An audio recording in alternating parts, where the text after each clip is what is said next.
कि Patna paper leak के आरोपियों से जुड़ी हुई भी एक बड़ी खबर है।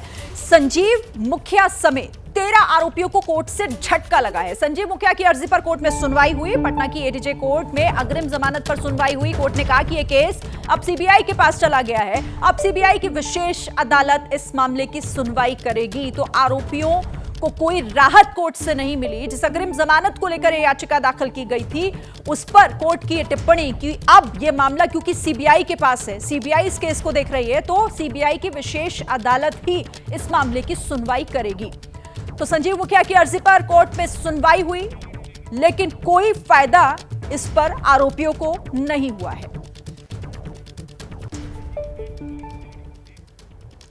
तो संजीव मुखिया इस मामले में वो शख्स, वो चेहरा, वो नाम जिसके बारे में आज आप भी जानना चाहते होंगे। तो आइए पूरी कुंडली लेकर उसकी इस वक्त यहां पर हम इस बड़ी स्क्रीन पर दिखाते हैं आपको। 10 साल से नालंदा के उद्यान विद्यालय में तकनीकी सहायक के तौर पर वो काम कर रहा है। 10 सालों से बिहार के अंदर और बाहर 4 पेपर लीक में उसका नाम शामिल है। मतलब ये हिस्ट्री है उसकी। 4 पेपर लीक के मामले में उसका नाम पहले ही है। पहली गिरफ्तारी बिहार में ब्लॉक स्तर पर परीक्षा के लिए पहली गिरफ्तारी हुई थी, जब वो पहली बार गिरफ्तार किया गया था। दूसरी गिरफ्तारी हुई, आरोपियों ने कैंडिडेट्स को लीक क्वेश्चन पेपर का लिमिटेड एक्सेस दिया। ये दूसरी गिरफ्तारी हुई थी इस मास्टरमाइंड संजीव मुखिया की। बेटा शिव कुमार, शिक्षक भर्ती परीक्षा में अनियमितताओं में उसे गिरफ्तार किया गया था। तो बेटा और पिता दोनों किस तरीके से पहले से ही इस मामले में लिप्त थे। शशांक, संजीव मुखिया जिसे लेकर कई सवाल लोगों के जहन में है और उस तक पहुंचने की कोशिश भी लगातार की जा रही है, उसका इतिहास बताता है कि कैसे वो पहले से ही इस तरह के मामलों में, इस तरह के अपराध में लिप्त रहा है।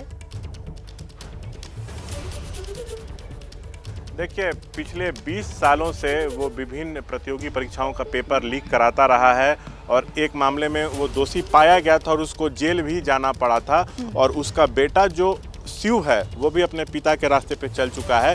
संजीव मुखिया सॉल्वर गैंग का सदस्य रह चुका है और उसका बेटा जो शिव है वो फिलहाल जेल में है।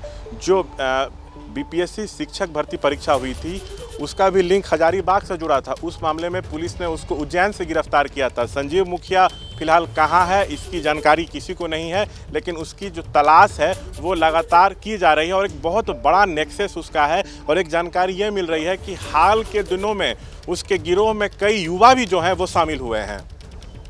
और देखिए, फिर यहाँ पर सवाल उस कानून को लेकर भी खड़ा होता है जिस कानून को लेकर कहा जाता रहा कि ये पेपर लीक के मामलों को रोकने के लिए है, क्योंकि संजीव मुखिया जैसे लोग जो पहले भी इस तरह के मामलों में लिप्त रहे, जेल भी गए, पर बावजूद इसके इस तरह के अपराध होते रहे। तो ऐसे में सवाल यहाँ पर ये भी उठता है।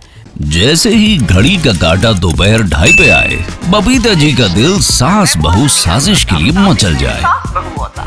और ये है इनकी बहू, पूरे दिन ऑफिस की टेंशन हो जाए गॉन जब ये करें अपना फेवरेट शो फ्री टाइम पे ऑन।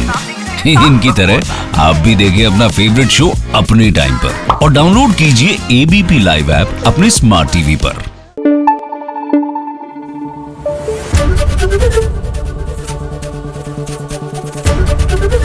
एबीपी न्यूज आपको रखे आगे।